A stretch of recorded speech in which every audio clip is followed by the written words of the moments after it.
সকালবেলা ঘুম থেকে ওঠার পর থেকেই যেন যুদ্ধ শুরু হয়ে যায়।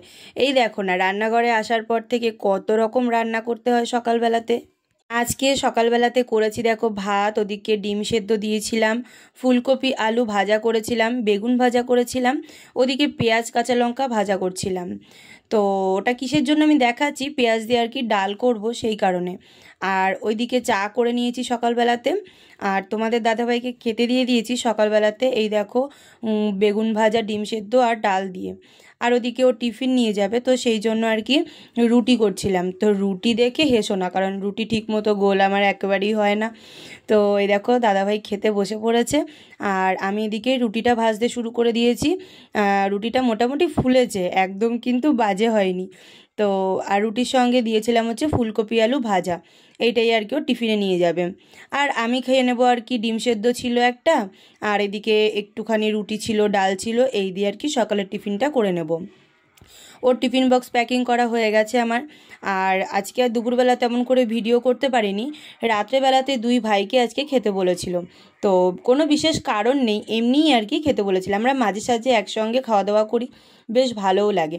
তো সেই জন্য আজকে করব হচ্ছে কড়াইশুঁটির কচুরি আর আলুর দমই বলেছিলাম আমি করব, কিন্তু তোমাদের দাদাভাই বলছে আলুর দম না ডিম কষা করতে।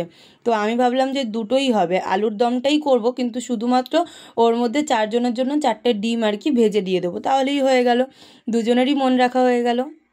তো এদিকে দেখো পুরগুলো আমার ভরা হয়ে গেছে, পুর রেডি করাও হয়ে গেছে। সমস্ত কিছু ভিডিও আমি করতে পারিনি, কারণ রান্নাটা করে ভিডিও করতে অনেকটা টাইম লেগে যেত।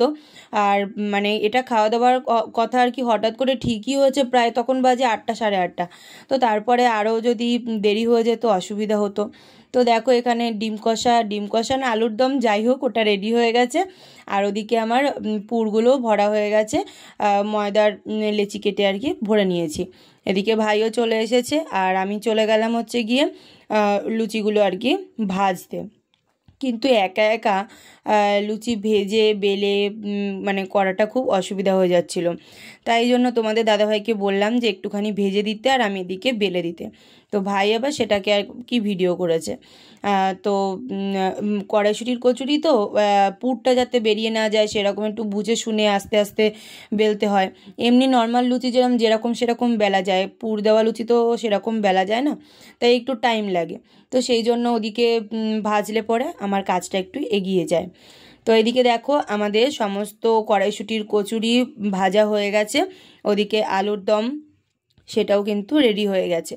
তো এদিকে আর এক ভাইও চলে এসেছে অফিস থেকে রাত্রেবেলাতে, এবার আর দেরি না করে একদম গরম গরম খেতে বসে পড়েছি। কিন্তু দুঃখের বিষয় হলো আমি কিন্তু কড়াইশুঁটির কচুরি খাবো না, আমি খাবো হচ্ছে ভাত আর এই ডিম কষা দিয়ে। কারণ হচ্ছে আমার তো লুচি এসব খাওয়া বারণ হয়ে গেছে পুরোপুরি, সেই জন্য আর কি আমি এটাই খেয়েছিলাম। আর তারপরে দেখো রাত্রেবেলা সবাই মিলে একটু লুডো খেলছিলাম। তো বেশ আনন্দ মজা করে দিনটা আর কি কাটলো আজকে। তো তোমাদের এই ছোট্ট মিনি ব্লগটা কেমন লাগলো অবশ্যই কিন্তু কমেন্ট করে জানাতে একদমই ভুলো না। দেখা হচ্ছে আবার নেক্সট কোনো ব্লগের সঙ্গে, ততক্ষণ সকলে ভালো থেকো, সুস্থ থেকো, টাটা।